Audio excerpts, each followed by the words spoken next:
Fin ಫ್ಯಾಕ್ಟ್ಸ್ಗೆ ತಮಗೆಲ್ಲರಿಗೂ ಸ್ವಾಗತ. ಕ್ಷಮಿಸಿ, ಮೆಡಿಕಲ್ ಎಮರ್ಜೆನ್ಸಿ ಕಾರಣದಿಂದಾಗಿ ಶುಕ್ರವಾರ ಫಿನ್ ಫ್ಯಾಕ್ಟ್ಸ್ನ ಮಾಡೋಕ್ಕಾಗಿರಲಿಲ್ಲ. ವೀಕೆಂಡಲ್ಲಿ ಒಂದು ಪ್ರೀ ರೆಕಾರ್ಡೆಡ್ ವಿಡಿಯೋ ಇತ್ತು, ಟ್ಯಾಕ್ಸ್ ಕ್ಯಾಲ್ಕುಲೇಷನ್ ಬಗ್ಗೆ ಒಂದು ಡೆಡಿಕೇಟೆಡ್ ವಿಡಿಯೋ ಬಂದಿತ್ತು. ಹೋಪ್ಫುಲಿ ಅದರಿಂದ ಲಾಸನ್ನು ಯಾಕೆ ರಿಪೋರ್ಟ್ ಮಾಡಬೇಕು, ನಾನು ಇನ್ಕಮ್ ಟ್ಯಾಕ್ಸ್ನ ರಿಪೋರ್ಟ್ ಮಾಡಿಲ್ಲ, ಲಾಸ್ ಆಗಿದೆ ಅನ್ನೋ ಕಾರಣದಿಂದಾಗಿ ಅಂತೆಲ್ಲ ಒಂದು ಪ್ರಶ್ನೆಗಳಿತ್ತಲ್ಲ, ಅದಕ್ಕೆ ಉತ್ತರ ಸಿಕ್ಕಿರುತ್ತೆ ಅಂತ ಅನ್ಕೋತೀವಿ. ಯಾರು ನೋಡಿಲ್ಲ ಅಂದರೆ ನೋಡಿ, ಟ್ಯಾಕ್ಸ್ ಫೈಲಿಂಗ್ ಪ್ಲೇಲಿಸ್ಟಲ್ಲಿ ಈ ವೀಕೆಂಡಲ್ಲಿ ಬಂದಿತ್ತು. ಸೊ ಇವತ್ತಿನ ಓವರ್ ಆಲ್ ಮಾರ್ಕೆಟ್ ವ್ಯೂ ಅಂತ ನೋಡೋದಾಗುತ್ತೆ. ಇವತ್ತು IT ಸೆಕ್ಟರು ಇಂಡೆಕ್ಸ್ನ ಉಳಿಸಿದೆ ಅಂತ ಕಾಣಿಸ್ತಾ ಇದೆ. ಯಾಕಂದರೆ ವೀಕೆಂಡಲ್ಲಿ ನಿಮ್ಗೆ ಗೊತ್ತಿದೆ, ಸ್ಟ್ರೈಟ್ ಆಫ್ ಹಾರ್ಮೋಸ್ ಕ್ಲೋಸೇ ಆಗಿದೆ ಅಂತ ಇರಾನ್ ಹೇಳಿದೆ, ಅದಕ್ಕೆ US ಇಲ್ಲ ಅಂತ ಹೇಳ್ತಾ ಇದ್ದಾರೆ. ಈ ಥರದ್ದೆಲ್ಲ ಬರ್ತಾ ಇತ್ತು. ಅದ್ರ ಜೊತೆಗೆ ಕ್ರೂಡು ಕೂಡ ಜಂಪ್ ಆಯಿತು, 79ಕ್ಕೆ ಬಂದು ನಿಂತಿದೆ ಇವಾಗ ಕ್ರೂಡು.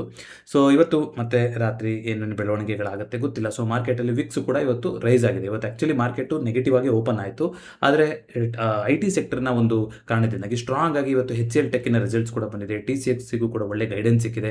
ಈ IT ಸೆಕ್ಟರ್ ಇವತ್ತು ನಮ್ಮ ಮಾರ್ಕೆಟ್ನ ಕಾಪಾಡಿದೆ ಅಂತ ಹೇಳ್ತಾ ಹೋಗ್ಬೋದು.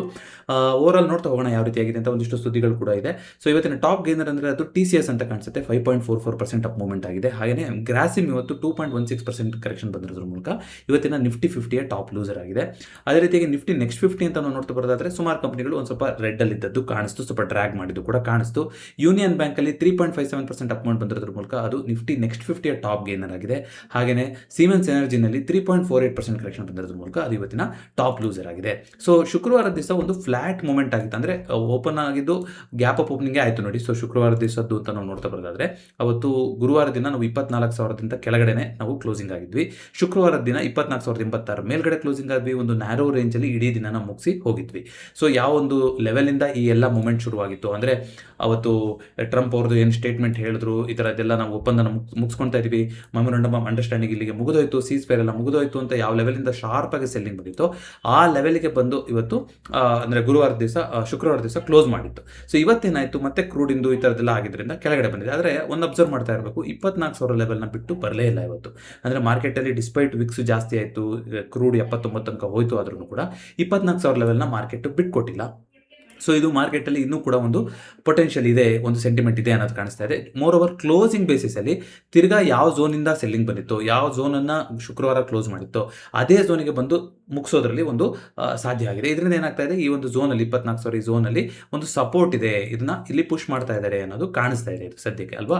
ಆದರೆ ಹೀಗೆ ಇರುತ್ತೆ ಸಿಚುವೇಶನ್ ಗೊತ್ತಿಲ್ಲ, ಯಾಕಂದರೆ ಇದೆಲ್ಲ ಗ್ಲೋಬಲ್ ಪಾಲಿಟಿಕ್ಸ್ ಮೇಲೆ ನಿಂತಿರೋದು. ಡಿಸ್ಪೈಟ್ ಗ್ಲೋಬಲ್ ಈ ಥರದ್ದೆಲ್ಲ ಬಂದಿದೆ, ಆದ್ರೂ ಕೂಡ ಈ ಥರ ಒಂದು ಬಂದು ಕ್ಲೋಸಿಂಗ್ ಆಗಿದೆ ಇವತ್ತು. ನಾಳೆ ಏನು ಪಾಸಿಬಿಲಿಟಿ ಇದೆ ಅಂದರೆ, ಈಗ 24,200 ಆಲ್ರೆಡಿ ಒಂದು ಸಪೋರ್ಟ್ ಬಿಲ್ಡಪ್ ಆಗಿರುತ್ತೆ. ಈ ವೀಕಲ್ಲಿ ಆಲ್ರೆಡಿ ಒಂದು ದೊಡ್ಡ ಮೂಮೆಂಟ್ಗಳು ಕೂಡ ಆಗಿದೆ. ಸೊ 24,500ರಿಂದ 24,000 ಈ ಝೋನ್ನ ಮಾರ್ಕೆಟ್ ಪ್ರೊಟೆಕ್ಟ್ ಮಾಡ್ಕೊಳ್ಳೋದಕ್ಕೆ ಟ್ರೈ ಮಾಡ್ತಾ ಹೋಗ್ಬೋದು. ಇವತ್ತು ಆಗಿರುವಂಥ ಕ್ಲೋಸಿಂಗ್ ಅಂತ ನೋಡೋದಾದ್ರೆ, ಇಲ್ಲ ಇದು ನಾಳೆಗೆ ಟ್ರ್ಯಾಪು, ಈ ಝೋನ್ನ ಮತ್ತೆ ಟ್ರ್ಯಾಪ್ ಥರ ಮಾಡಿಸಿದ್ದಾರೆ ಅಂದರೆ ನಾಳೆನೇ ನಮ್ಗೆ ಉತ್ತರ ಕೊಡ್ತಾ ಹೋಗುತ್ತೆ. ಏನಾಗುತ್ತೆ, ಓಪನಿಂಗ್ ಆಗಬೇಕಾದ್ರೆ ಈ ಝೋನ್ಗಿಂತ ಕೆಳಗಡೆ ಓಪನ್ ಆಗ್ತಾ ಹೋಗುತ್ತೆ, ಅಲ್ಲಿಂದ ಕಂಟಿನ್ಯೂಸ್ ಆಗಿ ಕೆಳಗಡೆ ಬರ್ತಾ ಹೋಗುತ್ತೆ. ಸೊ ನಾಳೆ 24,200 ಅನ್ನೋದನ್ನ ನಾವು ಮಾನದಂಡವಾಗಿ ಇಟ್ಕೋಬೇಕು. ಯಾರಾದರೂ ಶಾರ್ಟ್ ಮಾಡಬೇಕು ಅಥವಾ ಆ ಥರ ಪೊಸಿಷನ್ ಇದೆ ಅಂದರೆ, ಇವತ್ತಿನ ಏನು ಒಂದು ಲೆವೆಲ್ಗಳು ಕಾಣಿಸ್ತಾ ಇದೆಯಲ್ಲ ಇಲ್ಲಿ, ಇದನ್ನೇ ನೀವು ಒಂದು ಸ್ಟಾಪ್ ಲಾಸ್ ಆಗಿ ಇಟ್ಕೊಂಡು ಹೋಗ್ಬೋದು. ಇದರಿಂದ ಮಾರ್ಕೆಟ್ ಮೇಲ್ಗಡೆ ಟ್ರೇಡ್ ಆಗಕ್ಕೆ ಹೋಗ್ತಾ ಇದೆ ಅಂತಂದರೆ ನೀವು ಎಕ್ಸಿಟ್ ಮಾಡ್ಬೋದು. ಮ್ಯಾಕ್ಸಿಮಮ್ ಸ್ವಲ್ಪ ನಾನು ರಿಲ್ಯಾಕ್ಸ್ ಆಗಿ ನೋಡ್ತೀನಿ, ಸ್ವಲ್ಪ ಅಗ್ರೆಸಿವ್ ಆಗಿ ಹೋಗ್ತೀನಿ ಏನಾದರೆ ನೀವು 24,300 ತನಕ ನೀವು ವೆಯ್ಟ್ ಮಾಡ್ಬೋದು ಅಷ್ಟೇ. 24,300 ಅಥವಾ ಅದಕ್ಕಿಂತ ಮೇಲ್ಗಡೆ ಹೋಗ್ತಾ ಇದೆ ಅಂದರೆ ಮಾರ್ಕೆಟು ಕೆಳಗಡೆ ಹೋಗುವಂಥ ಸಾಧ್ಯತೆಗಳು ನಾಳೆ ಇರೋದಿಲ್ಲ. ಯಾಕಂದರೆ ಕ್ರೂಡು ಮತ್ತೊಂದೆಲ್ಲ ಈ ಥರ ಇದ್ರೂ ಕೂಡ ಆ ಥರ ಹೇಳ್ತಾ ಇದ್ದೀನಿ. ಸೊ ಕ್ರೂಡಲ್ಲಿ ಇವತ್ತು ಸೆಕೆಂಡ್ ಹಾಫಲ್ಲಿ ಒಂದು ಸ್ವಲ್ಪ ಮೂಮೆಂಟ್ ಆಗಿತ್ತು, ಆದರೆ ಇವಾಗ ನೋಡಿ ಮತ್ತೆ ಕೂಲ್ ಡೌನ್ ಆಗ್ತಾ ಇದೆ. 80 ಈ ಆಸ್ಪಾಸ್ ಲೆವೆಲ್ ತನಕ ಹೋಗಿತ್ತು ಕ್ರೂಡು, ವಾಪಸ್ ಸ್ವಲ್ಪ ಅಲ್ಲಿ ಸೆಟ್ಲ್ ಆಗೋ ಥರ ಕಾಣಿಸ್ತಿದೆ. ಬಟ್ ಸ್ಟಿಲ್ ಶುಕ್ರವಾರದ ಕ್ಲೋಸಿಂಗ್ ಎಲ್ಲಿತ್ತು ಅದರಿಂದ ಮೇಲ್ಗಡೆನೇ ಟ್ರೇಡ್ ಆಗ್ತಾ ಇದೀವಿ. ನೋಡೋಣ ಕ್ರೂಡ್ ಏನಾದ್ರು ಇದಕ್ಕಿಂತ ಕೆಳಗಡೆ ಬರೋಕ್ಕಾಗತ್ತಾ ವಾಪಸ್ಸು, ಆ ಥರ ಏನಾರು ಆಯಿತು ಅಂದರೆ ನಾಳೆ ಖಂಡಿತವಾಗಿ 24,200 ಮಾರ್ಕೆಟ್ ಉಳಿಸ್ಕೊಂತ ಹೋಗುತ್ತೆ. ಇಲ್ಲ ಅಂತಂದರೆ ಸ್ವಲ್ಪ ಟ್ರಿಕಿ ಆಗಿರ್ತಾ ಹೋಗ್ಬೋದು. ನಾಳೆ ಎಕ್ಸ್ಪೈರಿ ನೋಡೋಣಂತೆ, ಮಂತ್ಲಿ ಎಕ್ಸ್ಪೈರಿ ಏನಲ್ಲ, ಆದರೂ ನೋಡೋಣಂತೆ. ಇಂಡಿಯಾ ವಿಕ್ಸ್ ಇವತ್ತು ಶಾರ್ಪ್ ಆಗಿ ಜಂಪ್ ಆಗಿದೆ, 10 ಚಿಲ್ಲರೆಯಿಂದ ಇವತ್ತು ಜಂಪ್ ಆಗಿದೆ. So which is interesting. ಇವತ್ತು 10 ತನಕ ಯಾಕೆ ಬಂದಿತ್ತು ಇಂಡಿಯಾ ವಿಕ್ಸ್ ಅನ್ನೋದು ಕೂಡ ಆಶ್ಚರ್ಯ ಆಗುತ್ತೆ ಅಲ್ವಾ. ಅಲ್ಲಿಂದ ನೋಡಿ ತುಂಬ ಜೋರಾಗಿ ಜಂಪ್ ಆಗಿದೆ. ಸೊ ಅದೇ ರೀತಿಯಾಗಿ ರುಪಿ ಕೂಡ ಇವತ್ತು ವೀಕ್ ಆಗೇ ಇದೆ, 95 ರೂಪಾಯಿ 61 ಪೈಸೆಗೆ ಹೋಗಿದೆ. ಸೊ ಓವರ್ ಆಲ್ ಅಂತ ನೋಡ್ತಾ ಬರೋದಾದ್ರೆ ನಿಫ್ಟಿ ಆಲ್ಮೋಸ್ಟ್ ಫ್ಲಾಟ್ ಅಲ್ಲಿ ಎಂಡ್ ಆಗಿದೆ ಶುಕ್ರವಾರ ಕ್ಲೋಸಿಂಗ್ನ ಕಂಪೇರ್ ಮಾಡೋದಾದ್ರೆ. ಬ್ಯಾಂಕ್ ನಿಫ್ಟಿ ಕೂಡ ಆಲ್ಮೋಸ್ಟ್ ಫ್ಲಾಟ್, ಸೆನ್ಸೆಕ್ಸ್ ಕೂಡ ಫ್ಲಾಟ್. ಯಾಕೆ ಈ ಥರ ಆಗಿದೆ ಅಂದರೆ, ಗ್ಯಾಪ್ ಡೌನ್ ಆಗಿ ಕೊನೆ ಟೈಮಲ್ಲಿ ಒಂದು ಕ್ಲೋಸಿಂಗ್ ಬೇಸಿಸಲ್ಲಿ ಪಾಸಿಟಿವ್ ಆಗಿ ಕ್ಲೋಸಿಂಗ್ ಆಗೋಕ್ಕೆ ಸಾಧ್ಯ ಆಯಿತು. ಆದ ಕಾರಣದಿಂದಾಗಿ ಇಂಡಿಯಾ ವಿಕ್ಸ್ ಈಗಲೂ ಕೂಡ 8% ಮೇಲೆ ಹೋಗಿದೆ. ಗಿಫ್ಟ್ ನಿಫ್ಟಿ ನಾಳೆಗೆ ಫ್ಲಾಟ್ ಅಂತ ಹೇಳ್ತಾ ಇದೆ, ವಿಚ್ ಇಸ್ ಓಕೆ ಅಂತಲೇ ಅನ್ಸುತ್ತೆ, ಯಾಕಂದರೆ ಈಗಿನ ಸಿಚುವೇಶನ್ ಅದೇ ರೀತಿ ಇದೆ. ಗೋಲ್ಡ್ ಸಿಲ್ವರಲ್ಲಿ ಇವತ್ತು ಕರೆಕ್ಷನ್ ಆಯಿತು, ಮತ್ತು ಇದ್ದದ್ದು ಈ ಥರ ಬಂದಾಗ ಸಿಲ್ವರಲ್ಲಿ ಸ್ವಲ್ಪ ಜೋರಾಗಿ ಕರೆಕ್ಷನ್ ಆಯಿತು. So gold silver interest rate ಅಪ್ಡೇಟ್ನ ವೆಯ್ಟ್ ಮಾಡ್ತಾ ಇದೆ. ಅದು 28, 29 ಜುಲೈಗೆ ಬರುತ್ತೆ. ಅಲ್ಲಿ ತನಕ 4,100ರಿಂದ 3,950 ಈ ಝೋನಲ್ಲಿ ಟ್ರೇಡ್ ಆಗ್ತಾ ಇರ್ಬೋದು ಗೋಲ್ಡು. ಸಿಲ್ವರು ಒಂದು 55ರಿಂದ 62 ಈ ಝೋನ್ನಲ್ಲೇ ಟ್ರೇಡ್ ಆಗ್ತಾ ಇರ್ಬೋದು, ನೋಡೋಣಂತೆ. ಬಿಟ್ಕಾಯಿನ್ ಕೂಡ ಇವತ್ತು 2% ಕರೆಕ್ಷನ್ ಆಗಿದೆ, ಸ್ವಲ್ಪ ಪಾಸಿಟಿವ್ ಆಗಿತ್ತು. ಸೊ ಅದನ್ನು ಬಿಟ್ಟರೆ ನ್ಯಾಚುರಲ್ ಗ್ಯಾಸಲ್ಲಿ ಕೂಡ ಒಂದು ಸ್ವಲ್ಪ ಕರೆಕ್ಷನ್ ಬಂದಿದೆ. ಇದಿಷ್ಟು ಓವರಾಲ್ ಕಮಾಡಿಟಿಯ ಒಂದು ಪಿಕ್ಚರ್ ಆಯಿತು. ಸೊ ಕ್ವಿಕ್ ಆಗಿ ಇದು ನೋಡ್ಕೊಂಬರೋದಾದ್ರೆ FIDA ಸೆಂಟಿಮೆಂಟು ಕ್ಲೈಂಟ್ ಟು ಇಂಡಿಸೇಸಿವ್ ಆಗಿದ್ದಾರೆ. ಇದು ಇವತ್ತಿನ ಡೇಟಾನೇ 13 ಜುಲೈದು. FIಗಳು ಈಗಲೂ ಕೂಡ ಬೇರಿಶ್ ಆಗೇ ಇದ್ದಾರೆ. ಸೊ ಹಾಗಾಗಿ ಮಾರ್ಕೆಟ್ಗೆ ಮೇಲ್ಗಡೆ ಸಾಧ್ಯತೆ ಎಷ್ಟಿದೆ ಅನ್ನೋದನ್ನು ಕೂಡ ನಾವು ನೋಡ್ತಾ ಹೋಗಬೇಕಾಗುತ್ತೆ. ಆದರೆ FIDA ಡೇಟಾ ಸೆಂಟಿಮೆಂಟ್ ಅಂತ ನೋಡೋದಾದ್ರೆ ಇವತ್ತು FIಗಳು 3062 ಕೋಟಿನ ಮಾರಿದ್ದಾರೆ. ಅಂದರೆ ಲಾಸ್ಟ್ ವೀಕಿನ ಸ್ವಲ್ಪ ಪಾಸಿಟಿವ್ ಆಗಿ ಮಾಡ್ತಾ ಬಂದಿದ್ರು, ಸೆಲ್ ಮಾಡಿದ್ರು ಕೂಡ ಕಮ್ಮಿ ಸೆಲ್ ಮಾಡ್ತಾ ಇದ್ರು ಅನ್ನೋ ಸೆಂಟಿಮೆಂಟ್ನ ಇವತ್ತು ರಿವರ್ಸ್ ಮಾಡ್ಕೊಂಡಿದ್ದಾರೆ. ಸೊ ಅದು ಕೂಡ ನಾವು ಗಮನಿಸಬೇಕು. ಸೊ DIಗಳು ಇವತ್ತು 2100 ಕೋಟಿನ ಬೈ ಮಾಡಿದ್ದಾರೆ. ಸೊ ಓವರಾಲ್ ನೋಡ್ತಾ ಬರೋದಾದ್ರೆ ನೆಗೆಟಿವ್ ಸೆಂಟಿಮೆಂಟೇ ಜಾಸ್ತಿ ಇತ್ತು ಮಾರ್ಕೆಟು, ಕೊನೆ ಟೈಮಲ್ಲಿ ರಿಕವರ್ ಆಗಿದೆ. 127 ಸ್ಟಾಕ್ಗಳು ಪಾಸಿಟಿವ್ ಕಡೆಗಿತ್ತು, 82 ಸ್ಟಾಕ್ಗಳು ನೆಗೆಟಿವ್ ಇತ್ತು. ನಿಫ್ಟಿ 50 ಮತ್ತು ಬ್ಯಾಂಕ್ ನಿಫ್ಟಿನಲ್ಲೂ ಕೂಡ ಅದೇ ರೀತಿಯಂತ ಪ್ಯಾಟರ್ನ್ ಕಾಣಿಸ್ತಾ ಇದೆ. IT ಸೆಕ್ಟರ್ ಇವತ್ತು 3.59% ಅಪ್ಮೌಂಟ್ ಬಂದಿದೆ.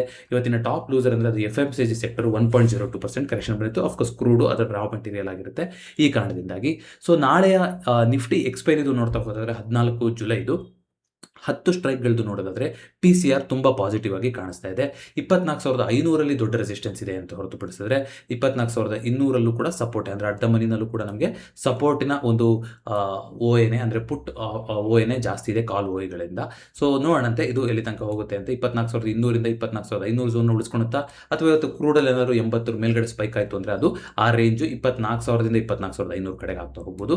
ಸೊ ಎರಡು ಕಡೆ 24,000 ಮತ್ತು 24,500 ದೊಡ್ಡ ಸಪೋರ್ಟ್ ರೆಸಿಸ್ಟೆನ್ಸ್ಗಳು ಬಿದ್ದಿದೆ. ಮಧ್ಯದಲ್ಲಿ ವಾಲಟೈಲ್ ಇರ್ಬೋದು ಮಾರ್ಕೆಟು, ಬಟ್ ಈ ಟೆರಿಟರಿನ ನಾಳೆ ಉಳಿಸುತ್ತಾ ಅನ್ನೋದು, ಮುಂದೆ ಯಾವ ರೀತಿ ಮಾರ್ಕೆಟ್ ಮೂವ್ ಆಗುತ್ತೆ ಅನ್ನೋದಕ್ಕೆ ತುಂಬ ಇಂಪಾರ್ಟೆಂಟ್ ಆಗುತ್ತೆ. ಈಗ 24,000 ಇಂಪಾರ್ಟೆಂಟ್ ಸಪೋರ್ಟ್ ಆಗಿದೆ, OAನಲ್ಲೂ ಕೂಡ ಕಾಣಿಸ್ತಾ ಇದೆ, ಮಾರ್ಕೆಟ್ ಪ್ಯಾಟರ್ನಲ್ಲೂ ಕೂಡ ಅದು ಕಾಣಿಸ್ತಾ ಇದೆ. ಹೋಪ್ಫುಲಿ ನಾಳೆ ಅದನ್ನು ಉಳಿಸ್ಕೊಂತಾರ ಅಥವಾ ಫುಲ್ ಟ್ರ್ಯಾಪ್ ಮಾಡ್ತಾರ ನೋಡೋಣ. ಬಟ್ OA ನೋಡ್ತಾ ಇದ್ರೆ ನಾಳೆ ಉಳಿಸ್ಕೊಂತಾರೆ ಅನ್ನೋ ಥರ ಅನಿಸ್ತಾ ಇದೆ.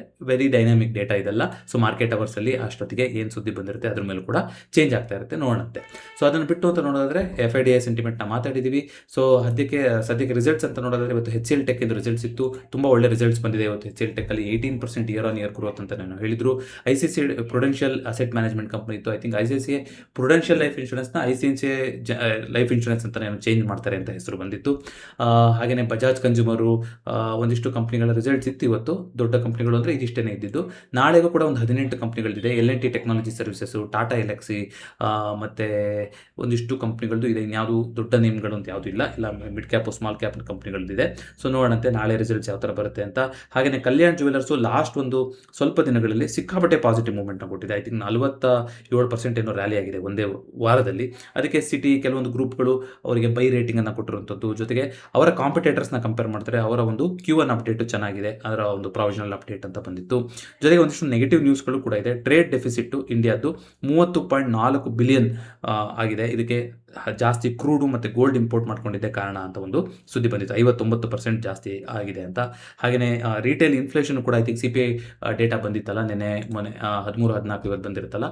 ಸೊ CPI ಡೇಟಾದಲ್ಲೂ ಕೂಡ ಇವತ್ತು ಹೈ ಅಂತ ನೀವು ನೋಡ್ತಾ ಬರೋದಾದರೆ ಇವತ್ತು CPI ಇನ್ಫ್ಲೇಷನ್ ಡೇಟಾ ಭಾನುವಾರ ಬಂದಿತ್ತು. WPI ನಾಳೆ ಬರುತ್ತೆ. CPI ಇನ್ಫ್ಲೇಷನ್ ಡೇಟಾ ಜಾಸ್ತಿನೇ ಬಂದಿದೆ.